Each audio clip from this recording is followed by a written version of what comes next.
제 이름은 김혜경입니다. 올해 62, 30년간 다니던 여행사에서 마케팅 부장으로 정년 퇴직했습니다. 퇴직식 날이었죠. 회사에선 조촐한 환송회가 있었고 동료들은 꽃다발과 케이크로 저를 배웅해줬어요. 그런데 집에 돌아오니 너무 조용했습니다. 핸드폰을 꺼내 가족 단톡방을 열었죠. 아무런 메시지도 없었어요. 조카 지민이도 오빠도 제 퇴직 소식에 아무런 반응이 없었습니다. 뭐, 그럴 수도 있겠죠. 다들 바쁜 일상이 있으니까요. 부엌 찬장을 열어보니 라면 한 봉지가 눈에 띄었어요. 평소라면 그냥 잠들었겠지만 오늘만큼은 뭔가 허전해서 끓여 먹기로 했습니다. 부엌에 서서 물이 끓기를 기다리는데 문득 지난 30년이 스쳐 지나갔어요. 대학 졸업 후 바로 들어간 회사, 그리고 29에 생긴 아이. 그때 저는 혼자였어요. 아이 아빠는 제가 임신 사실을 알리자마자 사라졌고 부모님은 이미 돌아가신 상태였죠. 갓 입사한 회사에선 미혼모라는 것이 알려지면 버티기 힘들었을 거예요. 결국 울면서 오빠를 찾아갔고 오빠 내외는 마침 아이를 원하던 터라 지민이를 자신들의 호적에 올리기로 했습니다. 그 대신 저는 평생 그 아이의 뒷바라지를 약속했죠. 지민이는 여전히 저를 이모라 부릅니다. 그 아이의 진짜 엄마가 저라는 사실은 아무도 모르죠. 회사와 지민이 뒷바라지에 제 인생을 바쳤는데 정작 오늘 저를 축하해주는 사람은 아무도 없었어요. 라면을 먹으며 휴대폰을 들여다보는데 오래된 직장 단톡방에 글 하나가 올라왔습니다. 묻지마 관광 다녀왔는데 진짜 힐링이더라. 이름도 안 물어보고 하루 맡기고 바람 쐬고 와. 처음엔 웃어넘기려 했어요. 이제 와서 무슨 여행이냐 싶었죠. 하지만 그날 밤 오랜만에 침대에 누워 천장을 바라보는데 갑자기 눈물이 났습니다. 내 인생은 앞으로 어떻게 될까? 회사도 없고 진짜 가족도 없는 나는 이제 어디로 가야 할까? 그런 생각이 머릿속을 가득 채웠어요. 다음 날 아침 이상하게 마음이 가벼웠습니다. 커피 한 잔을 마시며 창밖을 바라봤죠. 그리고 조용히 휴대폰을 들어 메시지를 보냈어요. 그 여행 아직도 신청할 수 있어요? 묻지마 관광을 신청한 후 당일 서울역 앞에 도착하니 벌써 사람들이 모여 있었습니다. 중장년층 남녀들이 삼삼오오 모여 이야기를 나누고 있었죠. 제 가슴이 조금 두근거렸어요. 학창 시절 소풍 가기 전날 같은 설렘이랄까요? 여행사 직원이 노란 모자를 들고 사람들을 안내하는 모습이 보였습니다. 김혜경님 맞으시죠? 짝꿍분과 함께 12번 좌석에 탑승하시면 됩니다. 직원이 건넨 명찰을 받아들고 주변을 둘러봤어요. 머리가 희끗한 60대 남자가 조용히 제 앞에 다가왔습니다. 단정한 차림새에 부드러운 인상이었죠. 같이 가실 분인가 봅니다. 12번 좌석이라고 하네요. 그의 목소리는 낮고 편안했어요. 눈을 마주치니 어색한 웃음이 나왔습니다. 30년 회사 생활에서 수많은 사람을 만났지만 이런 상황은 처음이라 어떻게 대해야 할지 몰랐죠. 버스 안으로 들어가 창가 쪽 자리에 앉았습니다. 그 남자는 제 옆자리에 조용히 앉았죠. 서로 인사도 없이 그렇게 출발했어요. 창밖으로 도시의 풍경이 스쳐 지나갔습니다. 고속도로에 오르자 서울의 높은 빌딩들이 점점 멀어졌어요.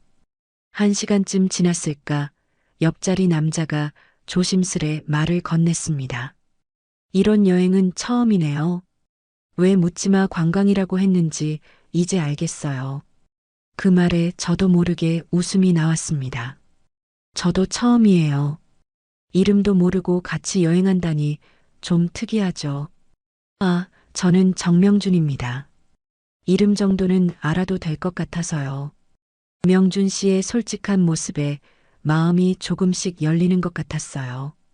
창 밖으로 펼쳐진 봄 풍경을 바라보며 이야기가 이어졌습니다. 퇴직하신 지 오래되셨어요? 제 질문에 명준 씨는 고개를 끄덕였습니다. 2년 정도 됐어요. 과학교사였죠. 아이들 가르치다가 이제는 혼자 시간을 보내고 있어요. 취미 같은 건 있으세요? 클래식 기타요. 가끔 동네 문화센터에서 배우고 있습니다. 생각보다 어렵더라고요. 말투에서 느껴지는 잔잔함이 편안했습니다.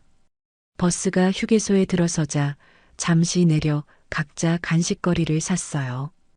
다시 버스에 오를 때 명준 씨가 작은 음료수 하나를 건네줬습니다. 별거 아닌 작은 친절이었지만 오랜만에 느끼는 따뜻함이었어요. 다시 달리는 버스 안, 창 밖으로 펼쳐지는 바다가 보이기 시작했습니다. 그때 제 입에서 무심코 말이 튀어나왔어요. 저는 결혼은 안 했어요. 명준 씨는 아무 말 없이 듣고만 있었습니다. 왜 갑자기 이런 말을 했는지 저도 모르겠어요. 하지만 말문이 열리자 더 이상 멈출 수 없었습니다. 29에 아이가 생겼는데 형님 댁에 맡겼어요. 지금은 그 아이가 저를 이모라고 부르죠. 조카로 알고 있어요. 잠시 침묵이 흘렀습니다. 제 심장이 빠르게 뛰었어요. 한 번도 타인에게 이런 이야기를 한 적이 없었거든요. 명준 씨의 반응이 두려웠습니다.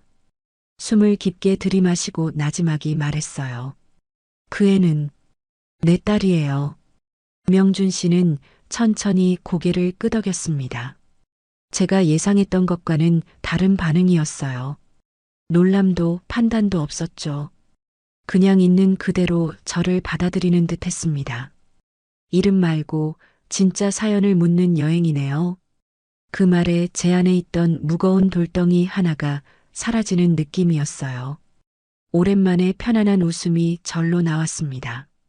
이름도 지위도 없는 이 여행에서 오히려 진짜 제 모습을 보여줄 수 있다는 게 신기했어요.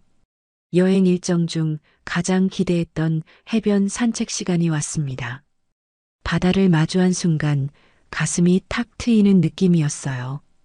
파도 소리와 짭조름한 바닷바람이 오감을 깨웠죠. 모래사장을 걷는데 몇 년은 젊어진 기분이었습니다. 저기 등대까지 한번 가볼까요? 명준 씨의 제안에 고개를 끄덕였어요. 멀리 보이는 하얀 등대는 마치 우리를 부르는 것 같았습니다. 처음엔 가볍게 시작한 산책이었지만 오르막길이 생각보다 가팔랐어요. 30년 사무실 생활로 운동 가는 거리가 멀었던 저는 금방 숨이 가빠졌습니다. 괜찮으세요? 명준 씨가 걱정스러운 눈으로 물었죠. 괜찮다고 웃으려 했지만 숨이 턱 막혀 제대로 대답도 못했어요. 결국 오르막길 중간에 주저앉고 말았습니다. 천천히 가요. 서두를 일 없어요. 명준 씨는 제 옆에 함께 앉았습니다. 아무 말 없이 그저 제 호흡이 안정될 때까지 기다려주는 모습이 참 고마웠어요. 회사에서는 항상 빠르게 움직여야 했고 가족들 앞에서도 늘 든든한 이모였어야 했죠. 이렇게 누군가가 내 페이스를 맞춰준 건 언제 이후인지 기억도 나지 않았습니다. 이제 괜찮아요. 조금만 더 가볼게요. 다시 일어나려는데 명준 씨가 조심스레 손을 내밀었습니다. 잠시 망설였지만 그 손을 잡았어요. 따뜻하고 단단한 손이었습니다. 함께 천천히 오르막길을 오르는데 이상하게 마음이 편안했어요. 등대에 도착했을 때는 해가 서서히 지고 있었습니다. 바다 위로 붉게 물드는 노을이 장관이었어요. 명준 씨는 등대 근처 벤치를 발견하고 앉자고 제안했습니다. 나란히 앉아 바다를 바라보는데 묘한 침묵이 흘렀어요. 불편한 침묵이 아니라 말이 필요 없는 그런 순간이었죠.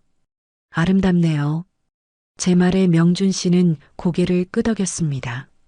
노을빛이 그의 얼굴을 물들이고 있었어요. 주름진 얼굴이지만 어딘지 소년 같은 순수함이 느껴졌습니다. 노을은 거짓말을 못한다고 하죠. 네, 무슨 뜻이에요? 노을은 있는 그대로의 모습을 보여준다는 거예요.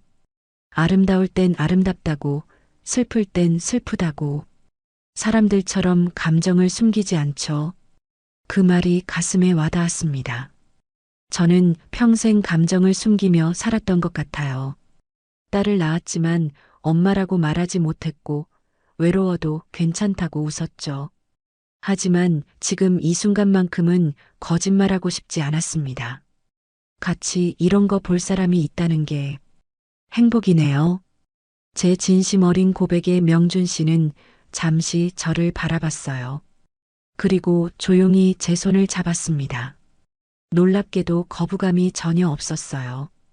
오히려 따뜻함이 온몸으로 퍼져나갔습니다. 그 순간 깨달았어요. 제가 지금 여자로서 숨을 쉬고 있다는 걸. 오랫동안 잊고 있던 감정이 물밀듯이 밀려왔습니다. 서로의 온기를 느끼며 바다를 바라보는 이 순간이 너무 소중하게 느껴졌어요. 저녁 바람이 조금씩 차가워지고 노을은 더욱 짙어졌습니다. 하지만 우리는 서두르지 않았어요. 세상의 모든 시간이 멈춘 것 같았거든요. 명준 씨의 손 안에서 제 손이 작게 떨렸습니다. 떨리는 건 추위 때문만은 아니었어요. 오랜만에 느끼는 설렘, 그리고 두려움이 동시에 찾아왔거든요. 하지만 이상하게도 두려움보다는 안정감이 더 컸습니다. 마치 오랫동안 찾아 헤매던 무언가를 드디어 발견한 것 같은 느낌이었어요. 저녁 식사 후 일행들은 펜션 옆 작은 노래방으로 향했습니다. 왁자지껄한 분위기 속에 제 마음은 어딘가 다른 곳에 가 있었어요. 창밖으로 보이는 어두운 바다가 자꾸만 시선을 끌었죠. 명준 씨도 같은 마음이었는지 조용히 제게 말을 건넸습니다. 바깥 공기 좀 쐬실래요? 고개를 끄덕이자 우리는 아무도 모르게 노래방을 빠져나왔어요. 밤바다로 향하는 길은 어두웠지만 별빛이 우리를 비추고 있었습니다. 파도 소리만 들리는 해변에 도착하니 낮과는 또 다른 분위기였어요. 어둠 속에서 바다는 더 깊고 신비롭게 느껴졌습니다. 모래사장에 앉아 밤하늘을 올려다봤어요. 도시에선 볼 수 없었던 수많은 별들이 반짝이고 있었죠. 명준 씨도 제 옆에 조용히 앉았습니다. 우리 사이에는 말없는 이해가 흐르는 것 같았어요. 이렇게 별 많은 하늘은 오랜만에 봐요. 제 말에 명준 씨는 미소를 지었습니다. 그의 얼굴은 달빛 아래 더 부드럽게 보였어요. 우리 어릴 땐 이런 별 많은 하늘이 당연했었죠. 언제부턴가 하늘을 올려다볼 시간도 없이 살았던 것 같아요. 그 말에 깊은 공감이 느껴졌습니다. 저도 언제부터인가 바쁘다는 핑계로 하늘도, 바다도, 별도 제대로 보지 못했거든요. 인생의 소중한 순간들을 놓치며 살아온 것 같아 조금 슬펐습니다. 잠시 침묵이 흐르고 명준 씨가 조심스럽게 입을 열었어요. 내가 누굴 좋아하게 될 줄은 몰랐어요. 이 나이에 그냥 이렇게 끝내기엔 아쉬워요. 그 말이 제 가슴에 파문을 일으켰습니다. 심장이 빠르게 뛰기 시작했어요. 명준 씨의 고백이 너무 갑작스러웠지만 이상하게도 당황스럽지 않았습니다. 오히려 기다려왔던 말처럼 느껴졌어요. 저도 아쉬워요. 제 대답에 명준 씨의 눈빛이 달라졌습니다. 그 눈빛 속에는 설렘과 두려움, 그리고 진심이 담겨 있었어요. 천천히 그가 제 손을 잡았습니다.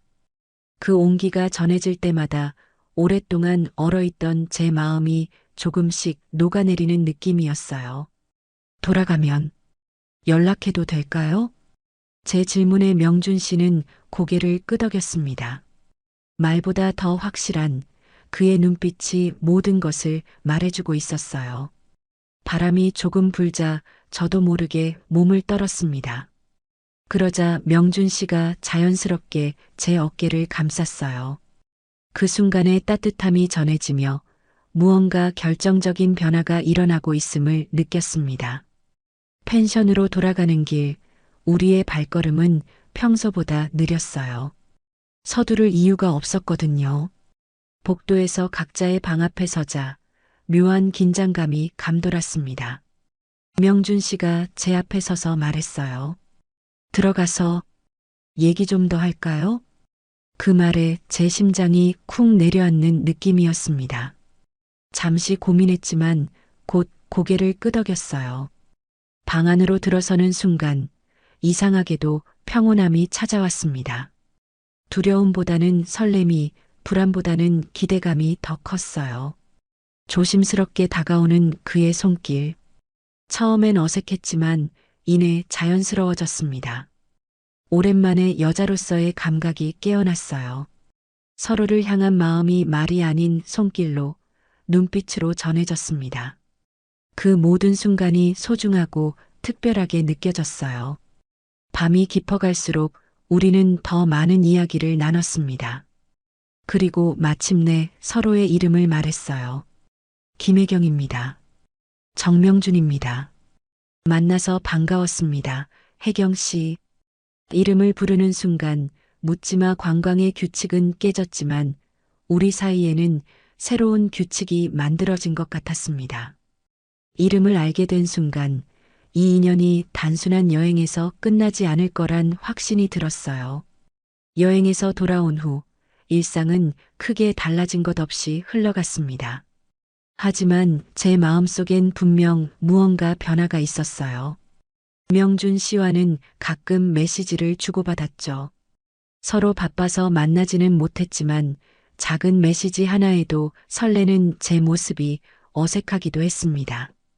그날은 평소와 다름없는 저녁이었어요. TV를 보며 혼자 저녁을 먹고 있는데 현관문 비밀번호 누르는 소리가 들렸습니다.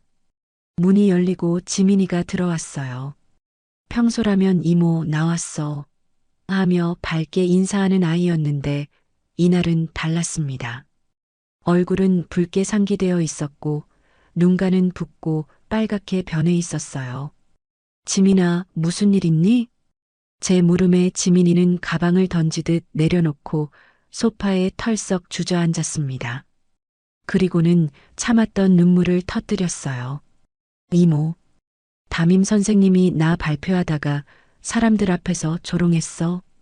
아이의 떨리는 목소리가 제 가슴을 아프게 했습니다. 곁으로 다가가 지민이를 안아주었어요. 발표 주제가 나의 롤모델이었는데 지민이는 저를 롤모델로 썼다고 했어요. 그런데 담임이 이모가 롤모델이라니 창의성이 부족하다며 비웃었다는 겁니다.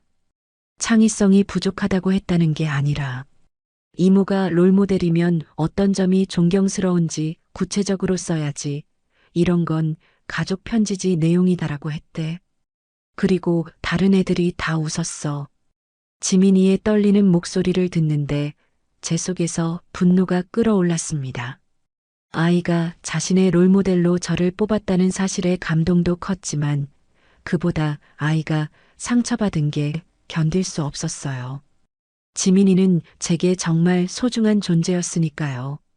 진짜 내 딸이니까요. 지민아, 선생님이 너무하셨네. 괜찮아. 이모가 내일 한번 학교에 가볼게. 지민이는 놀란 표정으로 저를 바라봤어요. 이모, 괜찮아. 그냥 잊어버리고 싶어. 하지만 이미 제 마음은 결정되어 있었습니다. 내 아이가 상처받는 걸 그냥 넘어갈 수 없었어요. 다음 날 오후 지민이의 학교로 향했습니다. 발걸음은 무거웠지만 결연했어요. 교문에 들어서니 까마득한 학창 시절이 떠올랐습니다. 교무실을 찾아 조심스레 문을 두드렸어요. 들어오세요. 익숙한 목소리에 심장이 한번 크게 뛰었습니다. 설마 그런 생각을 하며 문을 열었어요. 그리고 교무실 안에서 마주친 얼굴은 다름 아닌 정명준 씨였습니다. 그 역시 저를 보고 놀란 표정이었어요. 시간이 멈춘 듯한 순간이었습니다. 혜경 씨? 명준 씨의 입에서 제 이름이 흘러나왔어요. 머릿속이 하얘지면서 온갖 생각이 뒤섞였습니다. 어떻게 명준 씨가 여기에? 지민이의 담임이 명준 씨라고? 그럼 그날 바닷가에서? 혼란스러움에 말문이 막혔어요. 여기서 뭐 하시는 거예요? 겨우 입을 열어 물었습니다.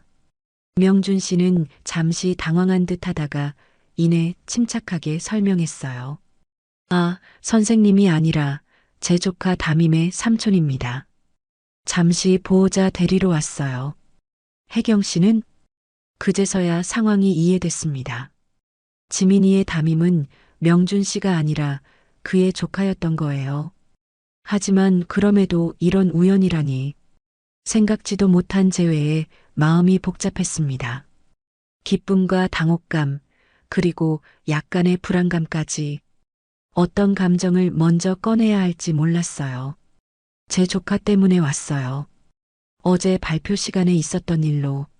말을 끝맺지 못하고 쭈뼛거리고 있는데 옆에서 다른 선생님이 다가왔습니다. 혹시 지민이 보호자 되시나요? 담임 선생님 곧 오실 건데 잠시만 기다려 주시겠어요? 명준 씨와 저는 서로를 바라보며 어색한 미소를 지었습니다. 심장은 여전히 이상하게 뛰고 있었어요. 교무실 옆 상담실로 자리를 옮겨 명준 씨와 마주 앉았습니다. 창문으로 들어오는 오후 햇살이 테이블 위에 그림자를 만들었어요. 담임 선생님은 잠시 다른 학부모와 면담 중이라 저희만 남겨졌죠.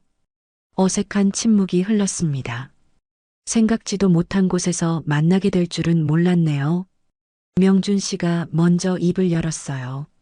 그의 목소리는 조금 떨리는 것 같았습니다. 저도 심장이 빠르게 뛰고 있었어요. 여행에서의 기억이 물밀듯이 밀려왔죠. 노을빛 바다, 별빛 아래 나눈 대화, 그리고 그날 밤. 얼굴이 화끈거렸습니다. 저도요. 어쩐지 믿기지가 않네요. 잠시 또 침묵이 흘렀어요. 창밖에서는 아이들의 웃음소리가 들려왔습니다. 명준 씨가 조심스럽게 말을 이었어요. 지민이 일 때문에 오셨다고 했죠? 제가 조카에게 사정을 들었어요. 발표 시간에 있었던 일. 순간 제 마음속에 다시 분노가 일었지만 그의 진지한 표정을 보니 일단 듣기로 했습니다. 지민이 발표 주제가 오해를 불러온 것 같아요. 나의 롤모델이라는 주제에서 대부분 아이들은 유명인이나 역사적 인물을 선택하는데 지민이는 이모님을 선택했죠. 그 자체는 전혀 문제가 없어요.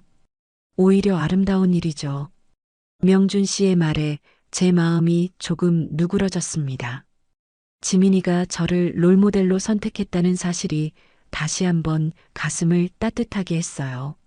하지만 담임 선생님이 원했던 건 단순히 이모가 롤모델이라는 것보다 어떤 면에서 존경하는지에 대한 구체적인 내용이었나 봐요.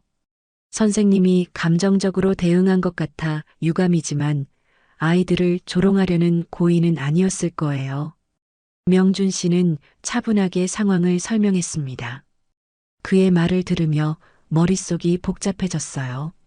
한편으로는 지민이의 상처를 생각하면 여전히 화가 났지만 다른 한편으로는 선생님의 의도를 이해할 수도 있었거든요. 저는 말없이 창밖을 바라봤습니다. 운동장에서 뛰어노는 아이들이 보였어요. 문득 지민이가 저만한 나이였을 때가 떠올랐습니다. 그때 제가 곁에 있어줬더라면 어땠을까 하는 생각에 가슴이 아팠어요. 괜찮으세요? 명준 씨의 걱정스러운 목소리에 고개를 돌렸습니다. 그의 눈에는 진심 어린 염려가 담겨 있었어요. 여행에서 만났던 그 따뜻한 눈빛 그대로였습니다. 네. 그냥 좀 복잡해서요. 충분히 이해해요. 지민이는 혜경 씨에게 특별한 아이니까요. 그 말에 가슴이 철렁 내려앉았습니다. 혹시 명준 씨가 지민이와 제 관계를 알고 있는 걸까요? 여행에서 술김에 한 고백을 기억하고 있는 걸까요? 불안감이 밀려왔어요. 명준 씨는 제 표정 변화를 눈치챘는지 부드럽게 미소 지었습니다. 혜경 씨, 우연히 다시 만나게 되어 기쁘네요. 하지만 지금 상황이 어색하다는 것도 이해해요. 그리고는 잠시 망설이다 이어 말했어요. 혜경 씨, 전 그날을 후회하지 않아요. 하지만 지금은 아무 말 안 하셔도 괜찮아요. 그냥 마음이 다치지 않으셨으면 좋겠어요. 그의 말이 진심으로 느껴졌습니다. 저를 위한 배려가 담긴 그 말에 오히려 마음이 더 따뜻해졌어요. 여행에서 만난 그날은 그날이고 지금은 지금이라는 걸 인정해주는 그 마음이 고마웠습니다. 고마워요, 명준 씨. 처음으로 그의 이름을 자연스럽게 친근하게 불렀어요. 서로 눈을 마주치자 어색함 대신 편안함이 찾아왔습니다. 그때 상담실 문이 열리고 담임 선생님이 들어왔어요. 하지만 제 마음속에는 이미 명준 씨의 따뜻한 말이 자리 잡고 있었습니다. 학교에서 명준 씨와 헤어진 후 며칠이 흘렀습니다. 담임 선생님과는 대화를 나눴고 지민이 문제도 원만하게 해결됐어요. 선생님은 진심 어린 사과를 했고 지민이도 다시 웃음을 찾았습니다. 하지만 제 마음속은 여전히 잔잔한 파동이 이어지고 있었어요. 명준 씨의 모습이 자꾸 떠올랐거든요. 그날 아침 평소와 같이 출근 준비를 하고 있었습니다. 이제는 정년퇴직 후 주 3일 노인복지센터에서 봉사활동을 하고 있었어요. 현관 초인종이 울렸고 배달원이 작은 택배 상자를 건넸습니다. 김혜경님 맞으시죠? 택배 왔습니다. 소파에 앉아 택배 상자를 바라봤어요. 발신인은 적혀 있지 않았습니다. 조심스럽게 포장을 뜯었죠. 안에는 정성스럽게 포장된 액자 하나와 봉투가 들어 있었어요. 액자를 꺼내 살펴보니 그날 등대에서 찍은 해질녘 사진이었습니다.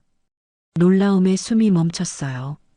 붉게 물든 하늘과 바다, 그리고 멀리 보이는 등대. 그날의 기억이 생생하게 되살아났습니다. 사진 속에는 사람이 없었어요. 그저 아름다운 노을뿐이었죠.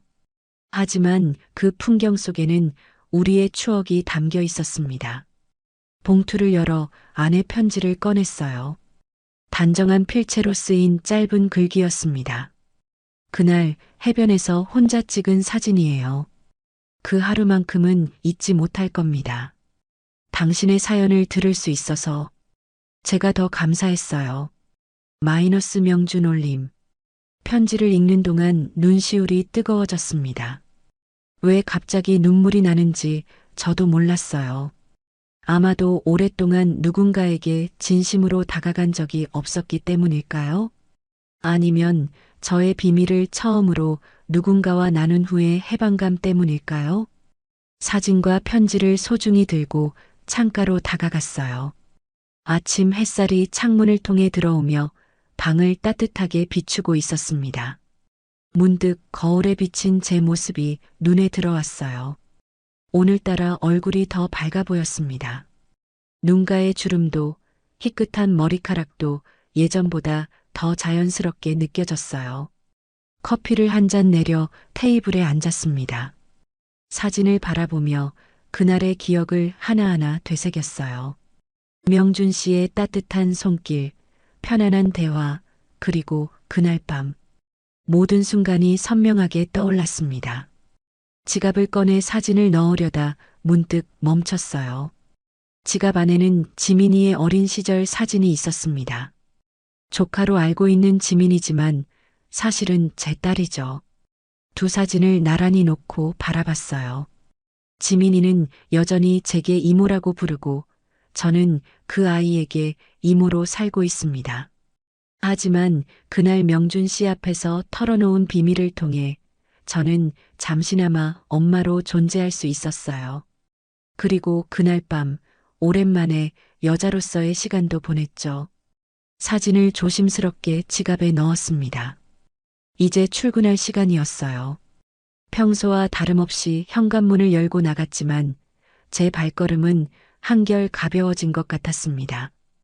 마치 오랫동안 안고 있던 무거운 짐을 조금 내려놓은 듯한 느낌이었어요. 버스 안에서 창밖을 바라보며 생각했습니다. 명준 씨에게 답장을 보낼까? 전화를 할까?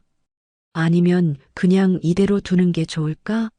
여러 생각이 머릿속을 맴돌았지만 이상하게도 조급함은 없었어요. 때가 되면 자연스럽게 답이 나오리라는 확신이 들었습니다. 복지센터에 도착해 하루를 시작했어요. 어르신들과 함께하는 시간 동안에도 가끔씩 명준 씨의 얼굴이 떠올랐습니다. 그리고 문득 깨달았어요. 내 인생의 새로운 페이지가 열리고 있다는 것을. 비록 늦은 나이지만 아직 내 이야기는 끝나지 않았다는 것을. 시간은 빠르게 흘러갔습니다. 우리는 종종 메시지를 주고받았지만 각자의 삶이 있었기에 다시 만나지는 못했어요. 명준 씨는 강릉의 작은 동네에서 은퇴 후 평화로운 일상을 보내고 있었고, 저는 서울에서 봉사활동과 취미 생활로 시간을 채우고 있었죠.